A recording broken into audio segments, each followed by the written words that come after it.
ఓం నమో భగవతే వాసుదేవాయ. ఓం నమో భగవతే వాసుదేవాయ. ఓం నమో భగవతే వాసుదేవాయ. హరే కృష్ణ. ఈరోజు శ్రీమద్ భాగవతం ప్రథమ స్కందం 7వ అధ్యాయం ద్రోణసుతుని దండన.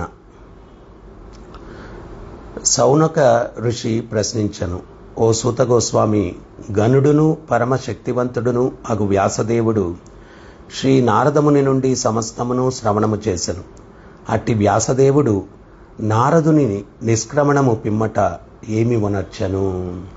సో ముందు అధ్యాయంలో నారదముని తన యొక్క వృత్తాంతము, భగవద్భక్తుల వలన కలిగినటువంటి సాంగత్యం వలన అతను ఏమి సాధించారు, ఆయన తరువాత ఎటువంటి గొప్ప నారదముని అయ్యేటువంటి అవకాశం లభించింది, వీటన్నిటి గురించి కూడా వివరించి భగవత్ సంబంధమైనటువంటి, అంటే ఇంకా వేరే దాంట్లో భగవద్గీతలో భగవంతుడు చెప్పినట్టుగా ఏకేహ కురునందన, సో ఒకే ఒక గమ్యం ఆ భగవంతుడిని చేరుకునేది ఎలాగా అనేటువంటి తప్పించి కామ్యకర్మల గురించి వీటి గురించి లేకుండా నేరుగా స్ట్రైట్గా భగవంతుని ఎట్లా చేరుకోవాలా అనేటువంటి తత్వాన్ని వివరించమని వ్యాసుల వారికి కోరడం జరిగిందనమాట.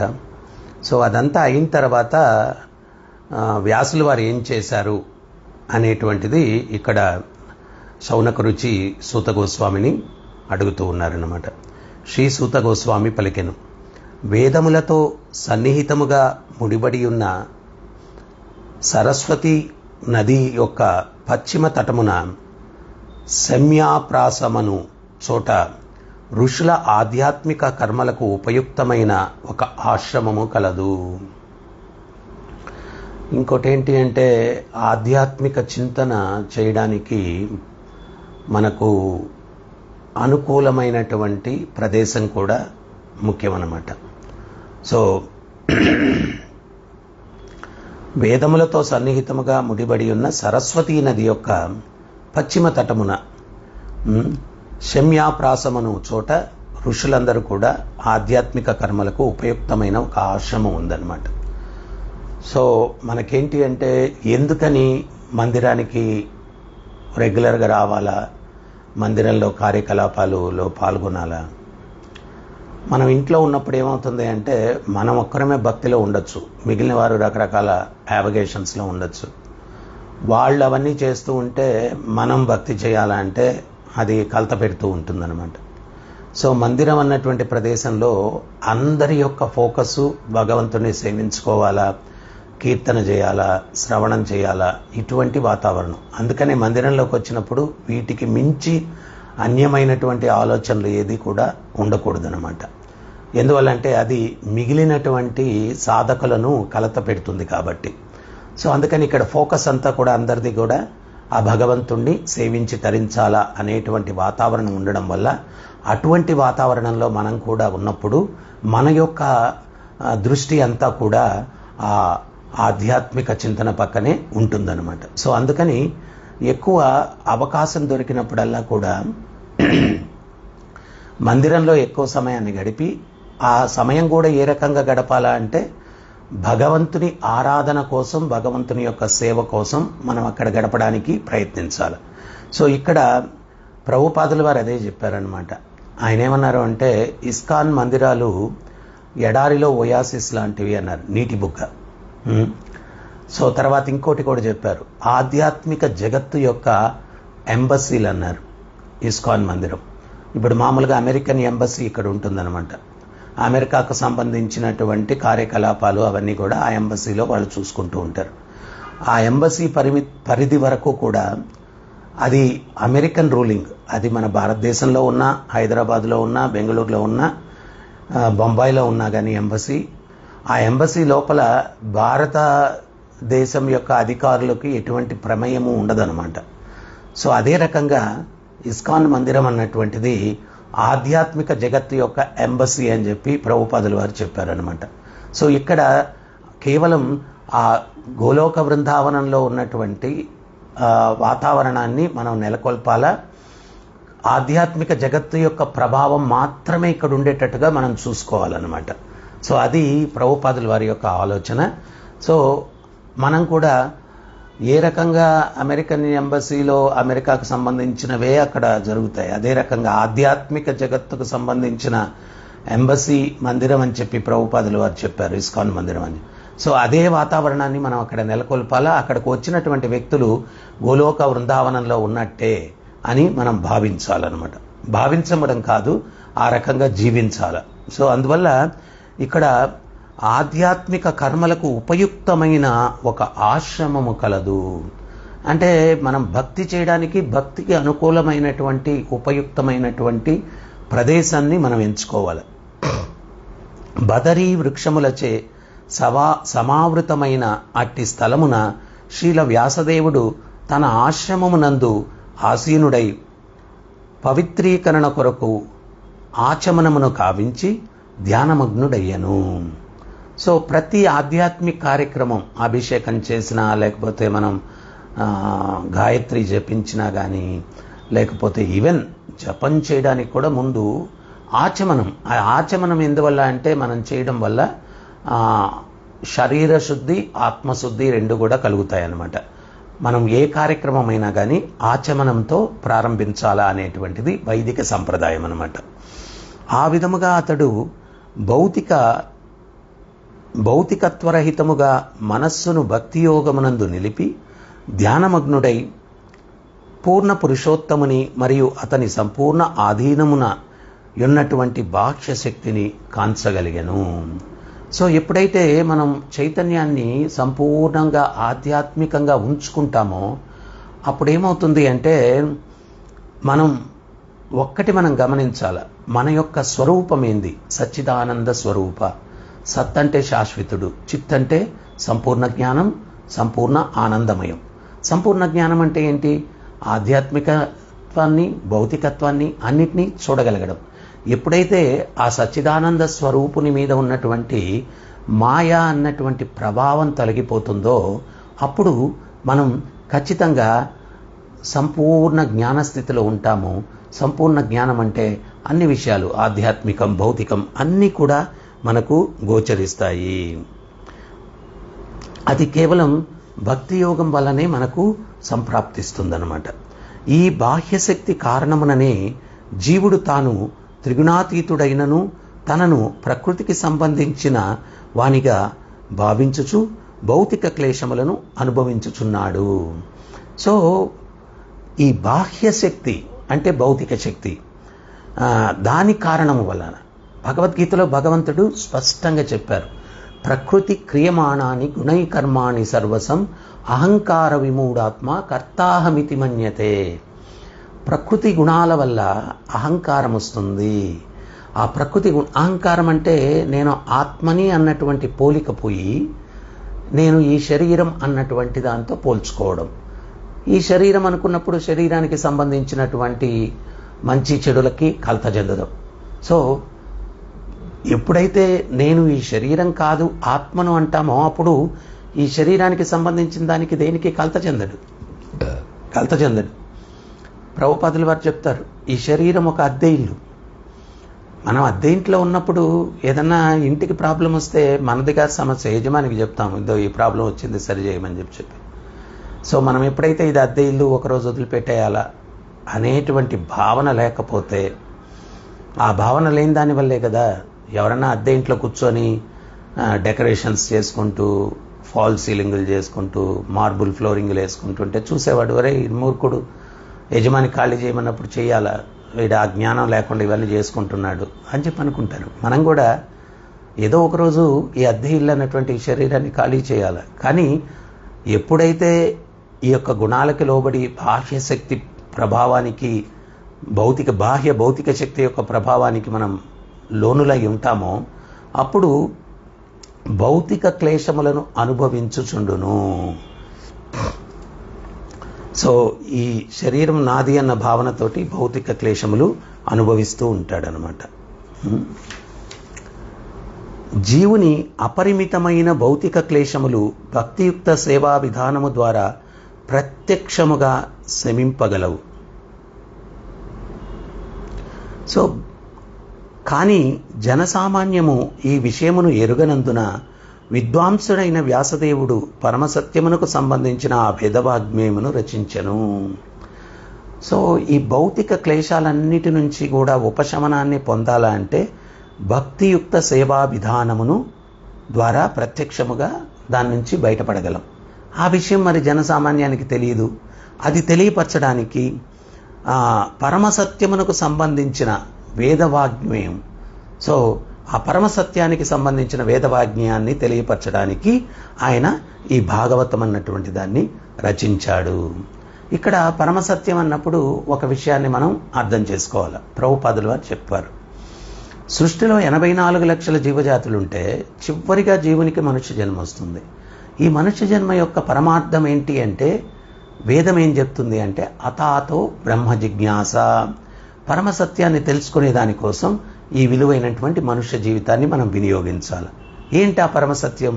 నేనెవరు, భగవంతుడెవరు, నాకు భగవంతునికి ఉన్నటువంటి సంబంధం ఏంటి, ఈ దుఃఖాలు ఎందువల్ల ఉన్నాయి, జన్మ, మృత్యువు, ముసలితనం, వ్యాధి, వీటి నుంచి బయటపడేటువంటి మార్గం ఏదన్నా ఉందా అనే దానికోసం, ఈ పరమసత్యాలను తెలుసుకునే దానికోసం ఈ విలువైనటువంటి మనుష్య జన్మను మనం వినియోగం. ఎందువల్ల అంటే 80 లక్షల యోనుల్లో మనం ప్రయాణం చేశాం.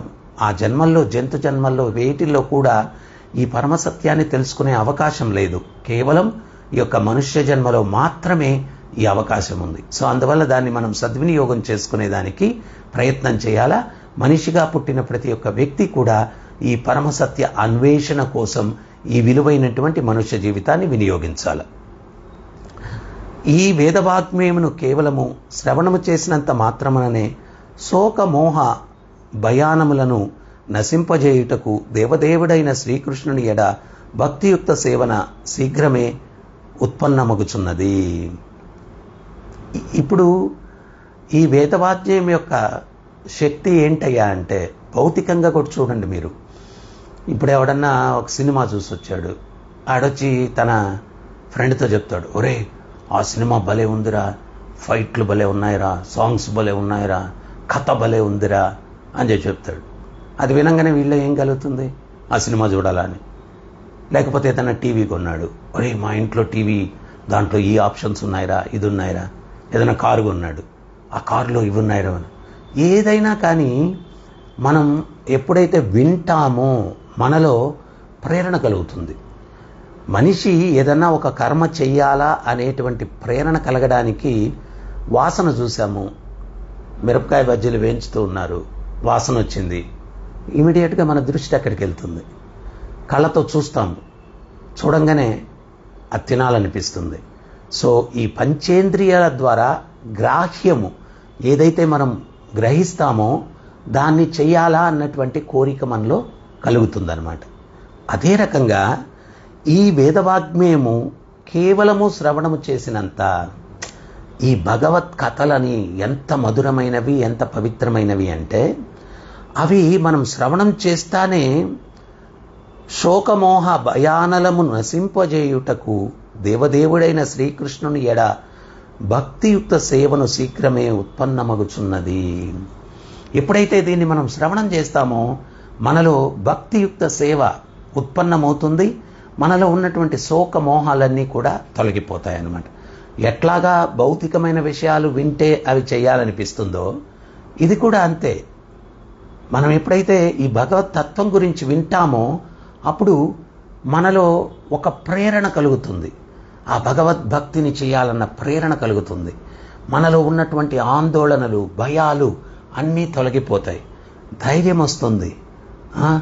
తర్వాత ఇన్సెక్యూరిటీ, అభద్రతా భావన తొలగిపోతుంది అన్నమాట. సో అందువల్ల మనం మొట్టమొదట చేయాల్సింది ఏంటి అంటే, అందుకని నవవిధ భక్తిలో కూడా మొదటిదేంటి, శ్రవణం అన్నమాట. శ్రవణం, కీర్తనం. సో ఆ శ్రవణానికి మనం ప్రాముఖ్యతనివ్వాలి. ఎవరైతే వినడానికి ఆసక్తి కలిగి ఉంటారో వాళ్ళు ఖచ్చితంగా ఆధ్యాత్మిక ఉన్నతిని సాధిస్తారు అని చెప్పి ఆచార్యులు చెప్తూ ఉన్నారు.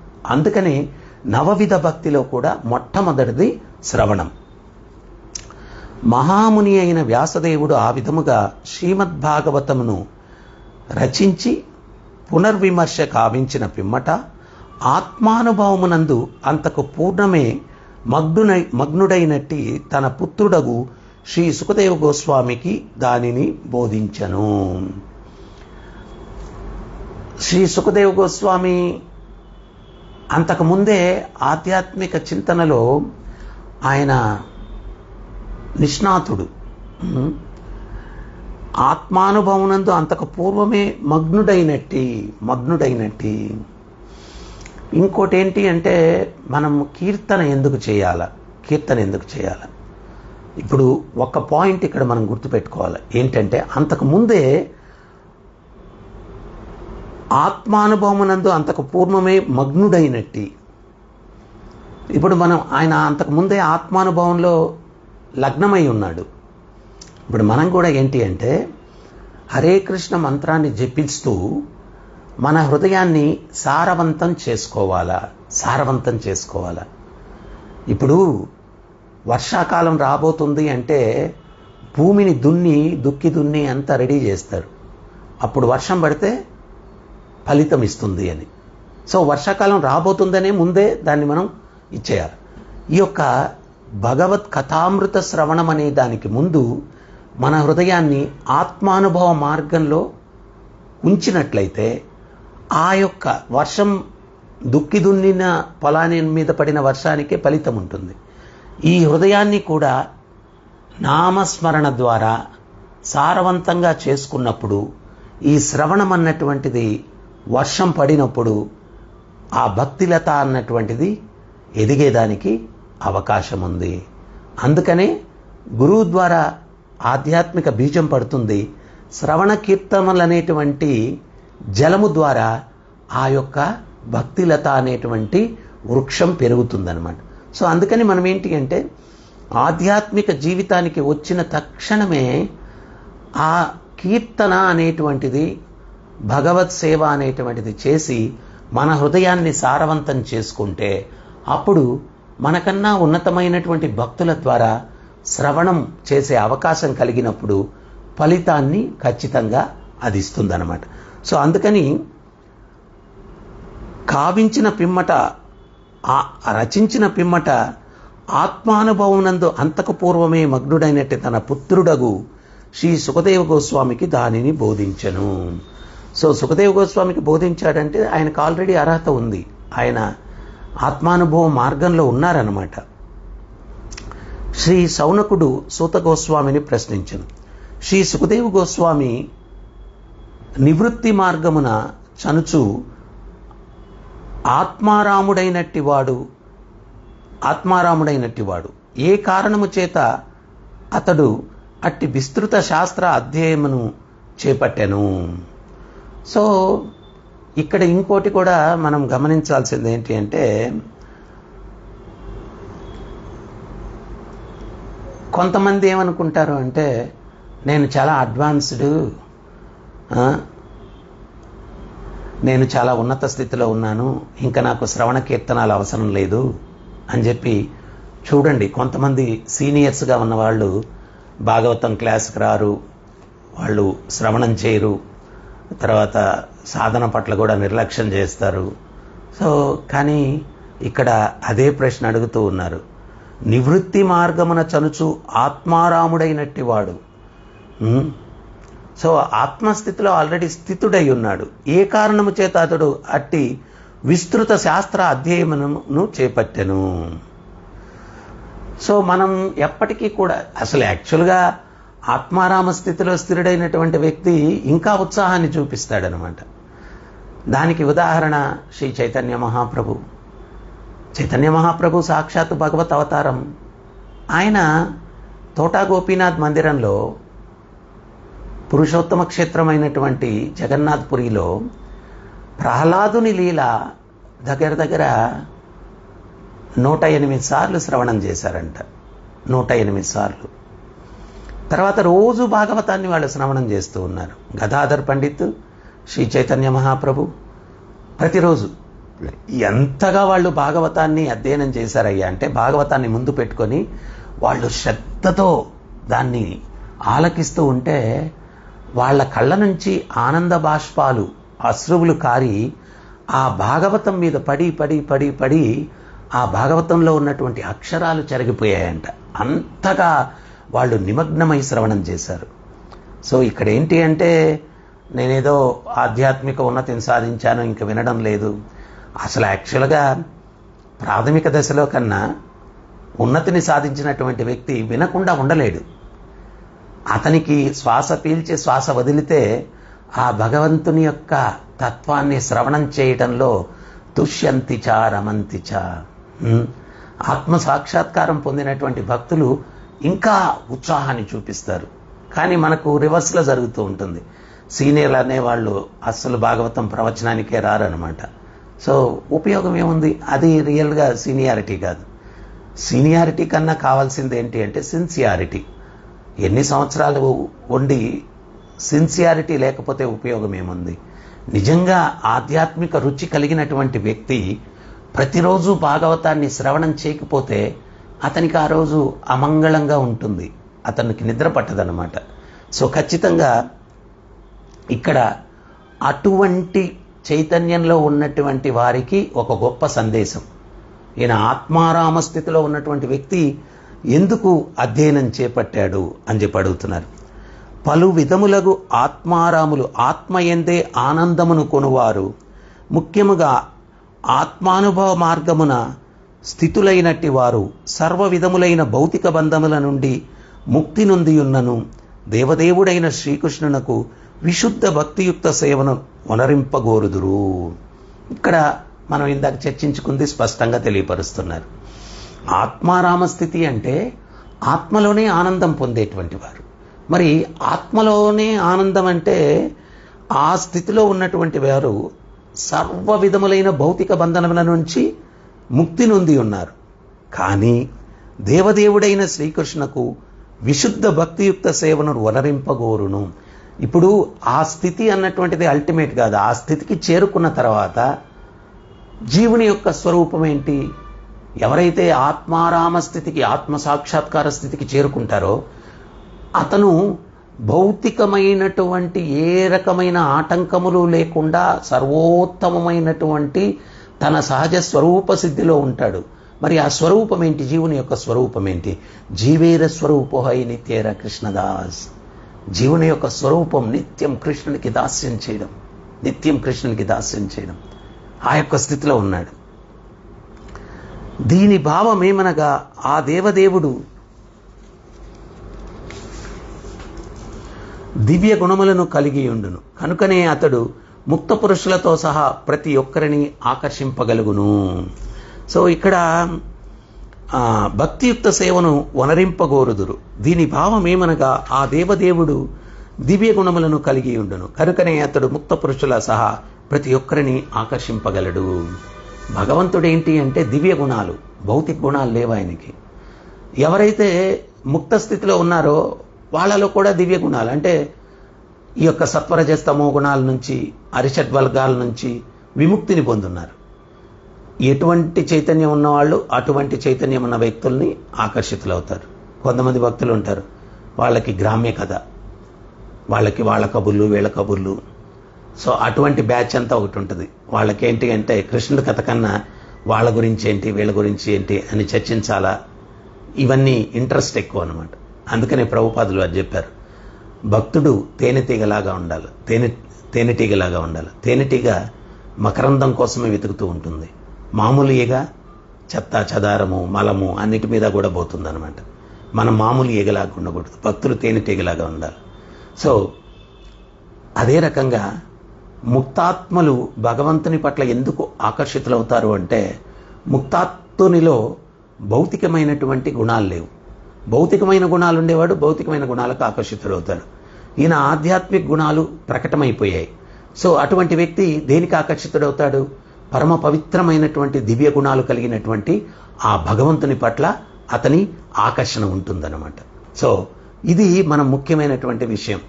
మనం ఇంకా భక్తి మార్గంలోకి వచ్చి కూడా ప్రాపంచిక విషయాల పట్ల ఆసక్తి చూపిస్తూ ఉన్నాము అంటే మనకు ఆధ్యాత్మిక గుణాలు ఇంకా ప్రకటన కాలేదు, ముక్త స్థితిని మనం పొందలేదు.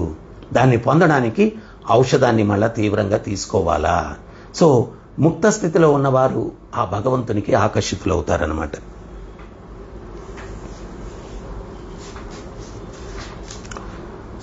శ్రీలా వ్యాసదేవుని తనయుడైన శ్రీల సుఖదేవ గోస్వామి పరమశక్తిమంతుడే కాక విష్ణుజనులకు పరమ ప్రియుడైనట్టివాడు. ఈ విధముగా అతను ఈ గొప్ప ఆఖ్యానమును శ్రీమద్భాగవతమును అధ్యయనము కావించను. సో ఆయన పరమశక్తివంతుడు. ఏ రకంగా? ఆధ్యాత్మికంగా విష్ణుజనులకు పరమ ప్రియుడైనట్టివాడు. సో విష్ణువును ఆరాధించేటువంటి వారికి ఆయన చాలా ప్రియమైనటువంటి వాడు అనమాట. సో ఆయన ఈ యొక్క శ్రీమద్భాగవతమును అధ్యయనమును కావించెను. సూత గోస్వామి ఈ విధముగా శౌనకుని అధ్యక్షతన గల ఋషులతో ఇట్లు పలికెను. శ్రీకృష్ణ భగవానుని దివ్య చరితమును రాజర్షి అయిన పరీక్షిత్ మహారాజు యొక్క జన్మకర్మ ముక్తి వృత్తాంతమును పాండుతనయుల మహాప్రస్థానమును నేనిప్పుడు వర్ణించదను. సో ఇప్పుడు ఏమేమి శ్రీకృష్ణ భగవాను దివ్య చరితమును, రాజర్షి అయిన పరీక్షిత్ మహారాజు యొక్క జన్మ కర్మ ముక్తి వృత్తాంతమును, పాండుతనయుల మహాప్రస్థానమును నేనిప్పుడు వర్ణించదను. సో వీటన్నిటి గురించి నేను ఇప్పుడు వర్ణిస్తాను అని చెప్తున్నారు. కురు పాండవ ఇరుపక్షములందలి వీరులు కురుక్షేత్ర రణరంగమునందు చంపబడి తమకు తగిన గమ్యస్థానములను పొందిరి. ధృతరాష్ట్ర తనయుడు భీముని ఘాతములచే ఊరువులు విరుగగొట్టబడి శోకతప్తుడై నేలపై పడియుండెను. ఆ సమయమున ద్రోణాచార్యుని తనయుడైన అశ్వత్థామ నిద్రించుచున్న ద్రౌపదీ తనయుల శిరములను ఖండించి తన కార్యముచే అతడు ప్రియమునందునని భావించి వాటిని తన ప్రభువునకు కానుకగా నొసగెను. కానీ దుర్యోధనుడు అట్టి హీన కార్యమును సమ్మతింపక దానిచే కించిత్తు కూడా ఆనందమును పొందలేదు. సో ఇక్కడ అశ్వత్థామ ఏంటి అంటే వాళ్ళే మిగిలారనమాట. వాళ్ళు ప్రయాణం చేసి ఆ రణరంగం నుంచి కొంత దూరం వెళ్ళారు. చీకటి పడింది. ఒక చెట్టు కింద విశ్రమిస్తున్నారు. ఈ అశ్వత్థామకు ప్రతీకార జ్వాల రగిలిపోతూ ఉంది. ఆకాశంలోకి చూస్తూ ఉంటే గుడ్లగూబలు నిద్రిస్తున్నటువంటి కాకులను చీల్చి చెండాడుతూ ఉన్నాయి ఆ చెట్టు మీద. అది చూసి ఈయనకు ఒక ఆలోచన కలిగింది. అందుకనే మనం ఏంటి అంటే ఎప్పుడు కూడా పోరాని ప్రదేశములకు పోకూడదు, చూడరానివి చూడకూడదు. ఎందువల్లంటే మన మనసు చాలా బలహీనంగా ఉన్నప్పుడు మన శత్రువు అయిపోతాడు. శత్రువు ఎవరు? మన కీడు కోరుకునేవాడు. మనస్సు చెప్పేవన్నీ కూడా మనం చేసుకుంటూ పోతే మనకు కీడే కలుగుతుంది. ఈరోజు మనం దుఃఖాలు ఎందుకు అనుభవిస్తున్నాం? చేసిన పాపాల కోసం. ఆ పాపాలు చేసే ప్రేరణ ఎవరు కల్పించారు? మనసు.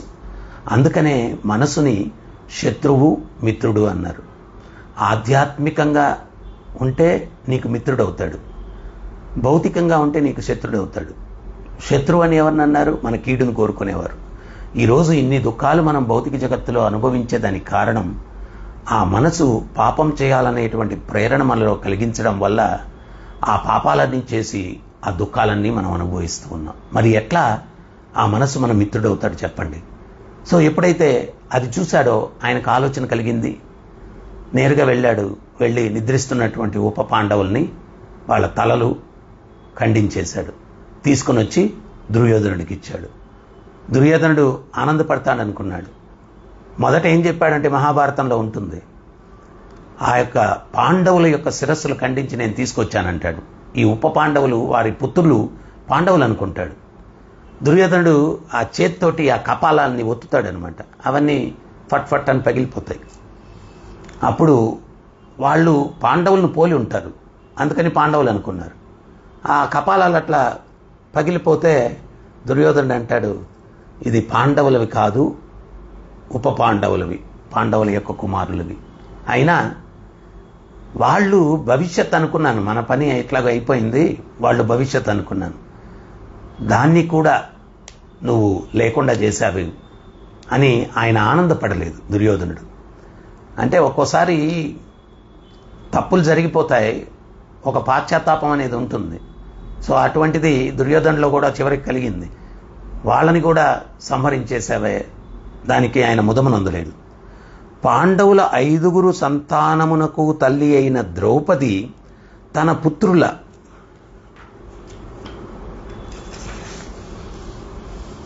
సంహారమును కూర్చి విని బాధతో అశ్రుపూర్ణ వదనయ్యి ఏడ్వదొడిగెను.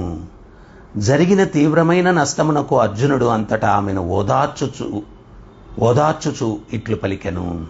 సో ఎప్పుడైతే ఈ 5 కుమారులు, పాండవుల 5 సంతానము మరణించారో ద్రౌపది చాలా దుఃఖితురాలైంది. అప్పుడు ఆమెను ఓదారుస్తూ ఈ అర్జునుడు ఇట్లా చెప్పాడు, ఓ కళ్యాణి, నా గాంధీవ శరములతో ఆ బ్రాహ్మణుని శిరమును ఖండించి నీకు కానుకగా సమర్పించిన పిమ్మటయే నీ అశ్రువులను తుడిచి నిన్ను ఓదార్తును.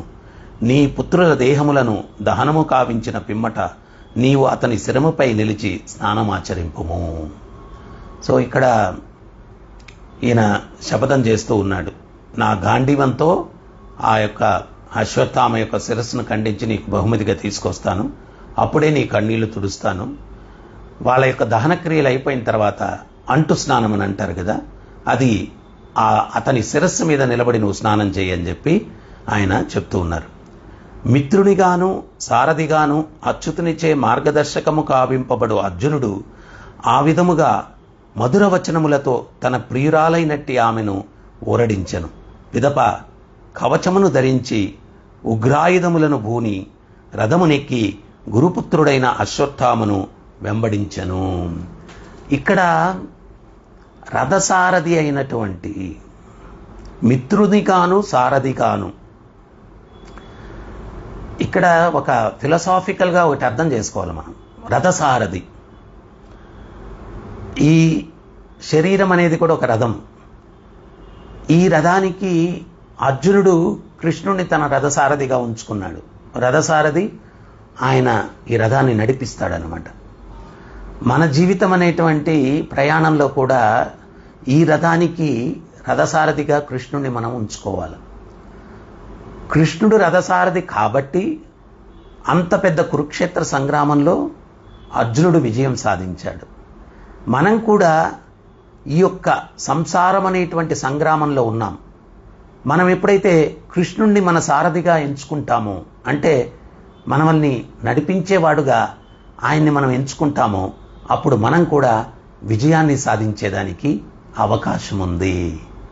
ఇది ఇక్కడ ఫిలసాఫికల్ అవగాహన.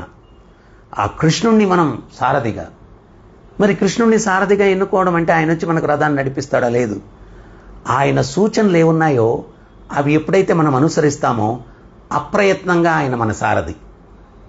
ఆ సూచనలకు అనుగుణంగా నడుచుకున్నప్పుడు అప్రయత్నంగా ఆయన మన సారథి. సో మనం ఖచ్చితంగా ఆ సూచనలను పాటించినప్పుడు ఆయన మన సారథి అవుతాడు. సారథి అయినట్లే అప్పుడు మనం ఖచ్చితంగా మన జీవితంలో విజయాన్ని సాధించేదానికి అవకాశం ఉంది. ఈ సత్యాన్ని మనం గ్రహించాలి. మిత్రునిగాను సారథిగాను అచ్యుతునిచే మార్గదర్శకమును కావింపబడు అర్జునుడు. మార్గదర్శకం అనే పదం ఇక్కడ మనం అదే నేను చెప్తున్నాను. ఆ మార్గదర్శకం, ఆయన సారథి కాబట్టి మార్గదర్శకం. ఆ కృష్ణుని ఆ విధముగా మధుర వచనములతో తన ప్రియురాలైనట్టి ఆమెను ఓరడించెను. పిదప కవచమును ధరించి ఉగ్రాయుధములను పూని రథమునెక్కి గురుపుత్రుడైన అశ్వత్థామను వెంబడించెను.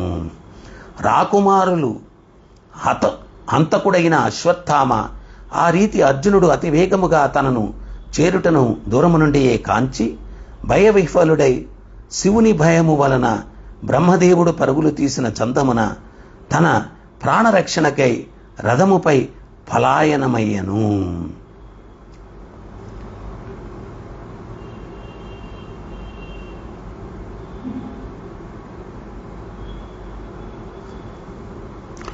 సో ఇక్కడ ఒకసారి బ్రహ్మదేవుడు శివుని భయం వలన పరుగులు తీశాడంట. సో అదే రకంగా ఈ అశ్వత్థామ అర్జునుడు తన్ను దగ్గరకు వస్తున్నాడని చెప్పి ఆయన పరుగులు తీయడం మొదలుపెట్టాడనమాట.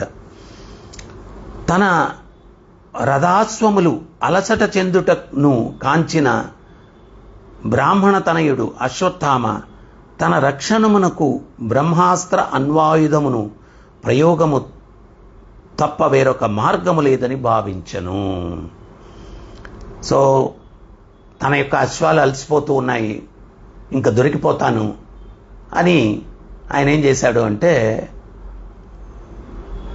బ్రహ్మాస్త్రాన్ని ప్రయోగించడానికన్నా ఇంకా వేరే మార్గము లేదు. ఇక్కడ అర్జునుడు కూడా బ్రహ్మాస్త్రాన్ని ప్రయోగించగలడు, అశ్వత్థామ కూడా ప్రయోగించగలడు. అశ్వత్థామకి అర్జునుడికి ఉన్నటువంటి వ్యత్యాసం ఏంటి అంటే అశ్వత్థామ ప్రయోగించగలడు, ఉపసంహరించలేడు. కానీ అర్జునుడు ప్రయోగించగలడు, ఉపసంహరించగలడు. దానికి కారణం అర్జునుడు బ్రహ్మచర్యాన్ని పాటించినప్పుడు, కఠినమైన బ్రహ్మచర్యాన్ని పాటించడం వల్ల బ్రహ్మాస్త్రాన్ని కూడా ఆయన ఉపసంహరించే శక్తిని కలిగి ఉన్నాడు. అశ్వత్థామకు ఆ శక్తి లేదు అని చెప్తారనమాట. తన ప్రాణము ఆపదకు గురి అయినందున అతడు, తర్వాత ఇంకొకటి కూడా మనం గుర్తించాలి, బ్రహ్మాస్త్రం బ్రహ్మాండాన్నంతా నాశనం చేయగలదు, కానీ తల్లికి కూడా ఏం కాకుండా తల్లి గర్భంలో ఉన్నటువంటి శిశువుని మాత్రమే సంహరించగలదు. అంటే దీన్ని బట్టి మీరు ఆలోచించండి. ఇప్పుడు అణ్వాయుధాలు ఇవన్నీ కనుక్కుంటూ ఉన్నారు, ప్రయోగిస్తూ ఉన్నారు. మరి ఇప్పుడు టెక్నాలజీ గొప్పదా, అప్పుడు టెక్నాలజీ గొప్పదా? మీరే ఆలోచించండి. అప్పుడు ఎంత ఫైన్ టెక్నాలజీ అది. అందుకనే ప్రభుపాదుల వారిని అప్పుడు ఏముంది టెక్నాలజీ, ఇప్పుడు టెస్ట్ ట్యూబ్ బేబీలు కనుక్కున్నారు. అప్పుడు ప్రభుపాదులు వారు నవ్వుతూ చెప్తారు, 5000 సంవత్సరాల క్రిందటే కౌరవులందరూ టెస్ట్ ట్యూబ్ బేబీలేరా నాయనా, ఇప్పుడు నువ్వు కనుక్కొని ఏదో సంకల్ గుద్దుకునేదేంటి అని చెప్పి ప్రభుపాదులు వారు చెప్పారు. తన ప్రాణము ఆపదకు గురి అయినందున అతడు జలమును స్పృశించి ఉపసంహరించుటను ఎరుగకున్నను బ్రహ్మాస్త్రమును ప్రయోగించుటకై మంత్రోచ్చారణమున సమాహితుడయ్యను. ఇప్పుడు ప్రపంచంలో పెద్ద వ్యాపారం ఏంటి అంటే ఆయుధ వ్యాపారం. అమెరికా తయారు చేసిన ఆయుధాలు ప్రపంచంలో ఉన్న అన్ని దేశాలు కొనుక్కోవాలని చెప్పి ఆంక్షలు ఉంటాయి. సో ఆయుధ వ్యాపారం. కానీ ఇక్కడ చూడండి, అంత పెద్ద బ్రహ్మాస్త్రాన్ని ప్రయోగించడానికి జలమును స్పృశించి, నీటినట తాకి మంత్రం చెప్పి ప్రయోగిస్తే బ్రహ్మాస్త్రం వచ్చేస్తుంది అనమాట. ఖర్చేం లేదు, పవిత్రత మంత్ర ఉచ్చారణే. సో ఇంతకు ముందు రోజుల్లో ఎంత ఫైన్ అండ్ ఫైన్ టెక్నాలజీ ఉండింది. అంతటా తేజోమయమైన కాంతి సర్వదిక్కులా ప్రసరించెను. అత్యంత ప్రచండమైన ఆ వెలుగును కాంచిన అర్జునుడు తనకు ప్రాణాపాయము సంభవించినదని భావించి శ్రీకృష్ణ భగవానునితో ఇట్లు పలికెను. సో అతను బ్రహ్మాస్త్రాన్ని ప్రయోగిస్తే పెద్ద కాంతి. సో అప్పుడు అర్జునుడికి అర్థమైంది తన ప్రాణాపాయం కలుగుతుందని. అర్జునుడు పలికెను, ఓ కృష్ణ, నీవు దేవదేవుడవు, నీ వివిధ శక్తులు అనంతములైనవి, కనుక నీవే నీ భక్తుల హృదయములందు అభయత్వమును కలిగించుటలో సమర్థుడవై ఉన్నావు. భవాగ్నిచే పీడితులైన వారు కేవలము నీయందే ముక్తి మార్గమును కాంచగలరు. ఇక్కడ ఇంకోటి మనం గమనించాల్సినటువంటి విషయం ఏంటి అంటే అర్జునుడు చాలా శక్తి సంపన్నుడు, యుద్ధంలో కూడా అతని యొక్క శక్తిని ప్రదర్శించాడు. కానీ ఇటువంటి పరిస్థితి ఏర్పడినప్పుడు ఇమీడియట్గా ఆయన ఏం చేస్తున్నాడు? కృష్ణుణ్ణి సంప్రదిస్తూ ఉన్నాడు. అంటే మన జీవితంలో కూడా ఏదన్నా విపత్తు కలిగినా, ఆనందం కలిగినా దాన్ని ఏ రకంగా తీసుకోవాలా, ఏ రకంగా ముందుకు వెళ్ళాలా అని అర్జునుడు ఏ రకంగా కృష్ణుణ్ణి సంప్రదిస్తున్నాడో మనం కూడా ఆధ్యాత్మిక గురువును లేకపోతే శాస్త్రాన్ని, ఒక సాధువుని సంప్రదించాలా? ఏ రకమైన ఒక ఉన్నతమైనటువంటి నిర్ణయం తీసుకునేటప్పుడు జీవితంలో ఖచ్చితంగా వాళ్ళని సంప్రదించి వాళ్ళ మార్గదర్శకం. కానీ మనోళ్ళు ఏంటి అంటే చిన్న ఉదాహరణ చెప్తున్నాను, యాత్రకు వెళ్ళాలా అనుకునే దానికి ముందు సంప్రదించరు. టికెట్లు అన్నీ బుక్ చేసేసుకొని లేకపోతే ఏదైనా పని చేసి దానికి అన్నీ చేసేసి ఒక రబ్బర్ స్టాంప్ వేయించుకునే దానికి ఇట్లాగా జరపాలనుకున్నాం, అన్నీ అయిపోయిన తర్వాత. కానీ ముందే చర్చిస్తే అది మంచిదో కాదో అనేటువంటి మార్గదర్శకం మనకు లభిస్తుందన్నమాట. నిర్ణయం చేసిన తర్వాత, చేసేసిన తర్వాత కాదనమాట. సో ఇవన్నీ కూడా మనకు అణువణువులో కూడా ఇక్కడ జరిగే ప్రతి సంఘటన మానవ జీవితానికి మహత్తరమైనటువంటి మార్గదర్శకం అదనమాట. సో ఇక్కడ అర్జునుడు కృష్ణుణ్ణి సంప్రదిస్తూ ఉన్నాడు. సమస్త విశ్వములందు వ్యాపించి ఉన్నట్టి వాడవు, భౌతిక శక్తికి పరుడవు అగు నీవు ఆది పురుషుడవు. ఆధ్యాత్మిక శక్తితే భౌతిక శక్తి ప్రభావములను నీవు దూరము కావించి ఉన్నావు. నీవు సదా నిత్యానందము మరియు ఆధ్యాత్మిక జ్ఞానములందు స్థితుడవై యుందువు. సో భగవంతుణ్ణి ఆయన యొక్క శక్తి ఏంటి, ఆయన యొక్క చైతన్యం ఏంటి అనేటువంటిది ఆయన అర్జునుడు వివరిస్తూ ఉన్నాడు. నీవు భౌతిక శక్తి పరిధికి పరుడవైనను బద్ధజీవుల పరమశ్రేయస్సు కొరకై ధర్మాది చతుర్విధ పురుషార్థములను కలిగింపజేయుచున్నావు. ఆయన భౌతిక జగత్తుకు సంబంధమే లేదు. ప్రభుపాదులు వారు చెప్తారు, ఎక్కడో జైల్లో ఏదో జరుగుతుంటే ప్రధానమంత్రి ఎందుకు పట్టించుకుంటాడు చెప్పండి? ఏదో అక్కడ అధికారులు వాళ్ళు చూసుకుంటూ ఉంటారనమాట. కానీ కరుణతోటి అక్కడ అడ్మినిస్ట్రేషన్ సరిగ్గా చేసేటట్టుగా చూస్తూ ఉంటారు. సో అదే రకంగా ఈ భౌతిక జగత్తుతో భగవంతునికి సంబంధమే లేదు. కానీ బద్ధజీవుల యొక్క పరమశ్రేయస్సు, వాళ్ళిక్కడ సుఖంగా తండ్రిని కాదని వచ్చినా కానీ తండ్రి ఏర్పాట్లు చేస్తాడు పిల్లోడికి, ఇల్లు గిల్లు వాడికి ఏదో వ్యాపారం పెట్టించి ఏదో వాడి మీద కరుణతోటి కాదని చెప్పినా కానీ. అదే రకంగా బద్ధజీవుల పరమశ్రేయస్సు కొరకై ధర్మాది చతుర్విధ పురుషార్థములను కలిగింపజేయుచున్నావు. సో ఈ ధర్మార్థ పురుషార్థముల్ని మీరే కలిగింపజేయుచున్నారు కరుణతోటి. ఈ విధముగా నీవు భూభారమును తొలగించి స్వజనులకు, ముఖ్యముగా నీ ధ్యానమందే అనురక్తులైన నీ ఆంతరంగిక భక్తులకు శ్రేయమును గూర్చుటకు అవతరింతువు. సో భగవంతుడు అసలు దేనికి అవతరిస్తాడు? 24 గంటలు ఆ భగవంతుడిని ధ్యానించేటువంటి వ్యక్తులకు శ్రేయస్సును కలిగించడం కోసం ఆయన అవతరిస్తావు, మీరు అవతరిస్తారు. ఈ జగత్తుతో మీకు సంబంధం లేదు, కానీ ఎందుకు అవతరిస్తారంటే మీ యొక్క భక్తులకు శ్రేయస్సును కలిగించడం కోసం మీరు అవతరిస్తారు. ఓ దేవదేవ, ఈ భయంకరమైన తేజస్సు ఏ విధముగా సర్వత్రా వ్యాపించుచున్నది, ఇది ఎచ్చట నుంచి వచ్చుచున్నది, నేను ఈ విషయమును ఎరగలేకున్నాను. సో ఈ యొక్క తేజస్సు ఎక్కడి నుంచి వస్తుంది, అసలు ఏంటిది, దీని గురించి నేను తెలుసుకోవాలనుకుంటున్నాను, నాకు తెలియట్లేదు అని చెప్పి అడుగుతూ ఉన్నారన్నమాట. శ్రీకృష్ణ భగవానుడు పలికెను, ఓ అర్జున, ఇది ద్రోణతనయుని కార్యముగా నీ వెరుగుము. దాని తేజమును ఏ విధముగా ఉపసంహరింపవలెనో ఎరుగుకున్నను అతడు బ్రహ్మాస్త్రమంతమును ప్రయోగించి ఉన్నాడు. ఆసన్నమైన మృత్యువుచే భయపడిన వాడై నిస్సహాయ స్థితిలో అతడు దీనిని వనర్చను. ఒక్కోసారి బలహీనత వలన కొన్ని తప్పులు చేయడం జరుగుతుందన్నమాట. బలహీనత వలన సో అతనికి తాను రక్షించుకునేదానికి ఏం తెలియక, అందుకనే ఇంతకు ముందు రోజుల్లో ఆయుధాలు ఇచ్చేటప్పుడు కూడా కొన్ని ప్రతిజ్ఞలు చేయించుకునేవారు. తర్వాత అర్హత కలిగినటువంటి వ్యక్తులకు విద్యను బోధించేటువంటి వారు. ఎందువల్ల అంటే ఈ విలువైనటువంటి ఆయుధాలు విద్యను నేర్పించేటప్పుడు మనకు ఏకలవ్యుడు విషయంలో ఆయనకి ద్రోణాచార్యుడు ద్రోహం చేశాడు, అది ఇది అని చెప్తారు. చైతన్యపరంగా శూద్రుడి చైతన్యం అంటే ఏంటి అంటే ఇంద్రియ తృప్తి కోసం ఏ అఘాయిత్యమైనా చేసేటువంటి వాడిని శూద్రుడు అన్నారు, జన్మతః కాదు. అతనికి విలువైనటువంటి ఆయుధాలు విద్య నేర్పించారనుకోండి, వాటిని దుర్వినియోగం చేస్తారు. ఇప్పుడు ఒక అందమైన స్త్రీ కనిపించింది, నువ్వు నాకు వశం కాకపోతే నీ మీద బ్రహ్మాస్త్రం వదిలేస్తా అంటాడు. అది ఎంతమాత్రం న్యాయం? సో అట్లాగా ఆయుధాల్ని దుర్వినియోగం చేస్తారు. అందుకని అటువంటి వ్యక్తులకి ఏంటి అంటే విద్యను, విలువైనటువంటి విద్యలను బోధించేటువంటి వారు కాదు. ఏకలవ్యుడు ఆ విద్యలన్నీ కూడా దొంగతనంగా నేర్చుకున్నాడు. మొట్టమొదట ఏంటి అంటే గురువుకు తెలియకుండా నేర్చుకోకూడదు, ఆయన అనుమతితో నేర్చుకోవాలి. ఎందుకు ఆయన అనుమతితో నేర్చుకోవాలా? ఆయనకి తెలుసు ఎవరికి ఇవ్వాలా, ఎవరికి ఇవ్వకూడదు.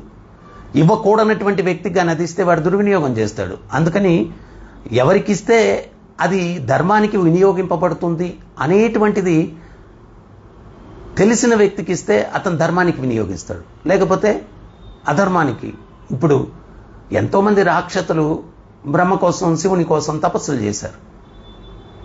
వాళ్ళందరూ వరాలు పొంది ఏం చేశారు? ఆ వరాలని దుర్వినియోగం చేశారు. అదే విష్ణువు ఏ రాక్షసుడికి కూడా వరం ఇచ్చినట్టు అది దుర్వినియోగం అయినట్టు మనకు తెలియదు, చరిత్రలో లేదు. ఆయన ఇవ్వడు. ఒకవేళ ఎవరైనా ఆయన్ని పూజించినా కానీ రాక్షసులు లాంటి వ్యక్తులు కూడా సాధువులు అయిపోతారు. వాళ్ళ యొక్క చైతన్యంలో మార్పు వచ్చేస్తుంది. కానీ దేవతలు వరాలు ఇచ్చినప్పుడు వాళ్ళందరూ దుర్వినియోగం చేసినటువంటి పరిస్థితి అన్నమాట. సో అందుకని ఇంతకు ముందు రోజుల్లో ఏంటి అంటే దాన్ని ధర్మానికి వినియోగిస్తాడు అనేటువంటి విశ్వాసం గురువుకు కలిగినప్పుడు మాత్రమే విలువైనటువంటి ఈ యొక్క ఆయుధ విద్యను ఇచ్చేటువంటి వారు. ఇప్పుడు ఏంటి అంటే ఇతను చేసింది తప్పు, తర్వాత ఆ తప్పు వల్ల ఆయన దండింపబడబోతున్నాడు. ఆ పరిస్థితుల్లో ఏం అర్థం కాకుండా బ్రహ్మాస్త్రాన్ని వదిలేశాడు. అది భగవంతుడు ఇక్కడ చెప్తున్నాడు. దాన్ని ఉపసంహరించేటువంటి స్తోమత లేకపోయినా దాని తేజమును ఏ విధముగా ఉపసంహరింపవలెనో ఎరగకున్నను అతడు బ్రహ్మాస్త్ర మంత్రమును ప్రయోగించి ఉన్నాడు. ఆసన్నమైన మృత్యువుచే భయపడిన వాడై నిస్సహాయ స్థితిలో అతడు దీనిని వనర్చను. మృత్యు వచ్చేస్తుందని భయంతో ఆయన దీన్ని ప్రయోగించాడు. ఓ అర్జున, వేరొక బ్రహ్మాస్త్రమే ఈ ఆయుధమును నివారింపగలదు. యుద్ధ విద్య యందు నిపుణుడమైనందున నీ అస్త్రతేజముతో ఆ అస్త్రతేజమును ఉపశమింపజేయుము. సో అప్పుడు కృష్ణుడు ఈయనకు సలహా ఇచ్చారు. ఆ బ్రహ్మాస్త్రాన్ని ఆపాలంటే మరలా నీవు కూడా బ్రహ్మాస్త్రాన్ని ప్రయోగించాలా. శ్రీ సూత గోస్వామి పలికెను. శ్రీకృష్ణ భగవానుని వచనములను ఆకర్ణించిన అర్జునుడు అంతటా జలమును స్పృశించి ఆ దేవదేవునకు ప్రదక్షిణము కావించి అశ్వత్థామ యొక్క బ్రహ్మాస్త్రమును నివారించుటకు తన బ్రహ్మాస్త్రమును ప్రయోగించెను.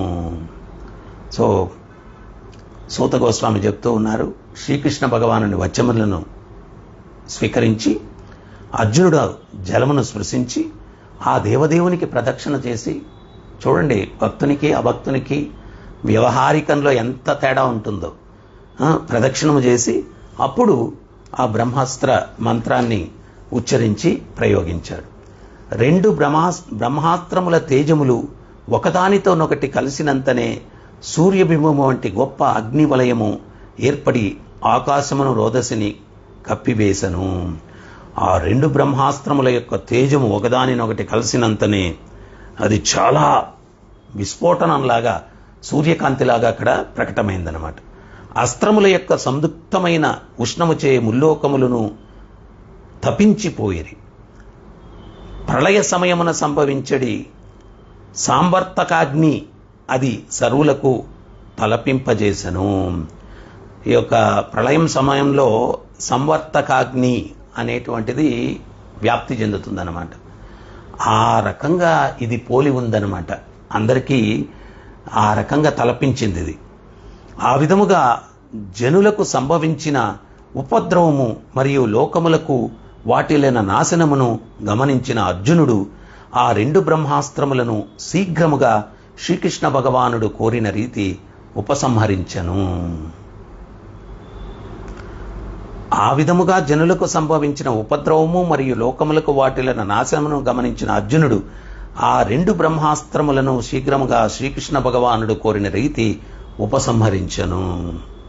అంటే అణువణువులో కూడా ఇక్కడ ఒక విషయాన్ని నొక్కి ఒక్కాణిస్తూ ఉన్నారనమాట. ఏంటది అంటే అర్జునుడు ఏం చేసినా కానీ ఇక్కడ చూడండి, శ్రీకృష్ణ భగవానుడు కోరిన రీతి అంటే మన జీవితాన్ని కూడా ఎట్లా మలుచుకోవాలా అంటే ప్రతి పని చేసేటప్పుడు ఆ శ్రీకృష్ణ భగవానుడు తృప్తి చెందుతాడా లేదా అని మనం పరిశీలన చేసుకొని ముందుకు వెళ్ళాలన్నమాట. అంతటా అర్జునుడు కోపముతో ఎర్రని తామ్రగోళముల వంటి నేత్రములు గలవాడై గౌతమీసుతుని చాక చక్యముగా చేజిక్కించుకుని త్రాటితో పశువును బంధించిన రీతి బంధించెను. సో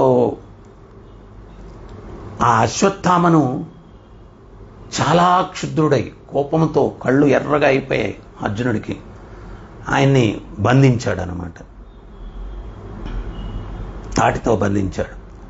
అశ్వత్థామను ఆ రీతిగా బంధించిన పిమ్మట అర్జునుడు అతనిని యుద్ధ శిబిరమునకు కొనిపోవదలచెను. అంతటా అంబుజేక్షణుడైన శ్రీకృష్ణుడు క్షుద్రుడైన అర్జునునితో ఇట్లు పలికెను. సో అతన్ని బంధించి అక్కడ యుద్ధ శిబిరం దగ్గరికి తీసుకెళ్లాలని చెప్పి అనుకున్నాడు. అప్పుడు కృష్ణుడు అర్జునునితో ఇట్లు పలికెను. శ్రీకృష్ణ భగవానుడు పలికెను, ఓ అర్జున, నిద్రావస్థలోనున్న అమాయకులైన బాలులను సంహరించినందున ఈ బ్రాహ్మణ బంధువుని కనికరముతో నీవు విడువరాదు. సో ఎంతో దుర్మార్గంగా నిద్రిస్తున్న వారితో యుద్ధం చేయకూడదు, శాస్త్రధర్మం. బలహీనులతో యుద్ధం చేయకూడదు, వెనక నుండి యుద్ధం చేయకూడదు, స్త్రీల మీద బాలుర మీద యుద్ధం చేయకూడదు. ఇవన్నీ నియమాలు ఉన్నాయి. కానీ వేటిని పాటించకుండా నిద్రించేటువంటి వ్యక్తుల్ని సంహరించాడంటే చాలా దుర్మార్గుడు. ఇతని మీద కనికరం చూపించొద్దు. ధర్మ నియమములను ఎరిగిన వాడు అప్రమత్తముగా లేనివానిని, మత్తులోనున్న వానిని, పిచ్చివానిని, నిదురించి వానిని, భీతుడైన వానిని, రథహీనుని ఎన్నడనూ వధింపడు. ధర్మ నియమాలు తెలిసినవాడు ఇవన్నీ చేయడు. అప్రమత్తముగా లేని వాణ్ణి అంటే యుద్ధానికి సిద్ధంగా. అందుకనే కురుక్షేత్ర సంగ్రామంలో యుద్ధం మధ్యలో భగవద్గీత ఎటు చెప్పాడు, అక్కడ వాళ్ళు రెడీగా లేరు. అర్జునుడు బాణాలు కింద వదిలేశాడు, ధనుర్బాణాలు వదిలేశాడు. మనలాగా కాదు, బలహీన సమయం చూసి కొట్టేద్దాం అట్లా కాదు. ఆ నియమాలు ఉన్నాయి. అందుకని ఇక్కడ చెప్తున్నారు, ధర్మ నియమములు ఎరిగిన వాడు అప్రమత్తముగా లేని వానిని, మత్తులో ఉన్న వానిని, పిచ్చివానిని, నిదురించు వానిని, భీతుడైన వానిని, రథహీనుని, రథం కూడా లేనటువంటి వాడిని ఎన్నడూ వధింపడు. అంతేకాక అట్టివాడు బాలుని గాని, స్త్రీని గాని, మూడుని గాని, శరణాగతుడైన వానిని గాని ఎన్నడూ వధింపకోరడు. సో ఇవన్నీ కూడా నియమాలు అన్నటువంటివి ఉన్నాయన్నమాట. ఏదేదో ఇప్పుడు జరిగే యుద్ధాలు అసలు యుద్ధాలే కాదు, అవి హత్యలు. అవి పరుల ప్రాణమును పణముగా పెట్టి తన జీవితమును పోషించుకొనున్నట్టి క్రూరుడు, దుర్మార్గుడైనట్టి వాడు తన నిజశ్రేయము కొరకు నిక్కముగా వదార్హుడు. లేని ఎడల తన కార్యముల చేతడు మరింతగా పతనమునొందగలడు. ఇప్పుడు ఎవరైతే పరుల ప్రాణాన్ని పణంగా పెట్టి తన జీవితంను పోషించుకోవాలనేటువంటి క్రూరుడు, దుర్మార్గుడైనట్టి వాడు, వాడి యొక్క నిజశ్రేయస్సు కోసం వాణ్ణి దండించాలి. ఆయన అక్కడ దండించేస్తే, సంహరించేస్తే వాడు ఫర్దర్గా ఇంకా పాపాలు చేయకుండా ఆపిన వాళ్ళం అవుతాం. అది నేరం కాదు, నేరం కాదు. ఇప్పుడు ఏంటి అంటే హ్యూమన్ రైట్స్ అని, అదని, ఇదని, ఎంత పనికిమాలిన పని చేసినా క్షమించాలా, అది ఇది. వాళ్ళందుకనే ఇప్పుడు భీష్మ పితామహుడు కూడా మహాభారతంలో చెప్తాడు, దండనీతి అనేది ఉపయోగించకపోతే మానవ సమాజం జంతు సమాజంగా తయారవుతుంది. జంతు సమాజంలో బలమైనటువంటి జంతువుకి ఆహారం లభిస్తుంది, బలమైన జంతువుకి మైథునం లభిస్తుంది, బలహీనులు అన్యాయం జరుగుతుంది జంతు సమాజంలో. సో మానవ సమాజం కూడా అట్లా అయిపోతుంది, తప్పు చేస్తే దండిస్తారు అనేటువంటిది లేకపోతే. సో అందుకని ఖచ్చితంగా ఇక్కడ పరుల ప్రాణములను పణముగా పెట్టి తన జీవితమును పోషించుకొనున్నట్టి క్రూరుడు, దుర్మార్గుడైనట్టి వాడు తన నిజ శ్రేయము కొరకు నిక్కముగా అవదార్హుడు. అటువంటి వ్యక్తి శ్రేయస్సు అది, అతన్ని దండించడం, వధించడం అది పాపం కాదు. సో భగవంతుడు స్వయంగా చెప్తూ ఉన్నారు. పైగా తన పుత్రుల హంతకుని శిరమును తెచ్చి అప్పింతునని ద్రౌపదికి నీవు చేసిన వాగ్దానమును నేను ప్రత్యక్షముగా వినియుంటిని. నువ్వు ద్రౌపదికి చేసినటువంటి వాగ్దానాన్ని నేను ప్రత్యక్షంగా విన్నాను. ఇతడు ఘాతకుడు మరియు నీ స్వజన హంతకుడే కాక తన ప్రభువునకు కూడా అసంతృప్తి కలిగించినట్టివాడు. కులపాంసుడైన అతనిని శీఘ్రమే వధించివేయుము. సో ఇక్కడ అతను చాలా ఘాతకుడు, స్వజనహంతకుడు, ప్రభువు కూడా అసంతృప్తి కలిగించిన వాడు. దుర్యోధనుడు ఏం సంతృప్తి చెందలేదు కదా, దుర్యోధనుడు ఆయన ప్రభువు సంతృప్తి చెందలేదు. సో అటువంటి వ్యక్తిని శీఘ్రంగా వధించేయండి అని చెప్పి చెప్తూ ఉన్నారన్నమాట. సో ఈరోజు ఇంతటితో మనం ముగిస్తాము. 39వ శ్లోకం వరకు మనం ఈరోజు అధ్యయనం చేశాము. రేపు 40వ శ్లోకం నుంచి ప్రారంభిస్తాము. సో ఇక్కడ భాగవతం ఎంతో మధురంగా ఉంది. ఆ భాగవతం శ్రద్ధతో వినడానికి ప్రయత్నించాలా. సో మన హృదయాన్ని సారవంతంగా ఉంచుకోవాలా. ఆ హృదయాన్ని సారవంతంగా ఉంచుకోవడం అంటే సాధన చేయాలా. హరే కృష్ణ హరే కృష్ణ కృష్ణ కృష్ణ హరే హరే, హరే రామ రామ రామ హరే హరే. ప్రతినిత్యం నామాన్ని జపించి మన యొక్క హృదయాన్ని సారవంతం చేసుకొని ఈ సందేశానికి ఫలితం దక్కేటట్టుగా మనం చేసుకోవాలి. సుఖదేవ గోస్వామి ఆత్మానుభవ స్థితిలో ఉన్నటువంటి వ్యక్తి కూడా ఆయన ఈ భాగవతాన్ని శ్రవణం చేశాడు. సీనియారిటీ అనేది ఏం లేదు. నిజంగా ఆధ్యాత్మికంగా సీనియర్ అయితే, ఉన్నతిని సాధించిన వ్యక్తి అయితే భాగవతాన్ని శ్రవణం చేయకుండా ఉండలేడు. ఇక్కడ మనం ఆ అపోహ తొలగించుకోవాలా. ఖచ్చితంగా మనం శ్రవణం చేయాలి. హరే కృష్ణ. ప్రతినిత్యం జపించండి, ఆనందించండి, ధరించండి. హరే కృష్ణ.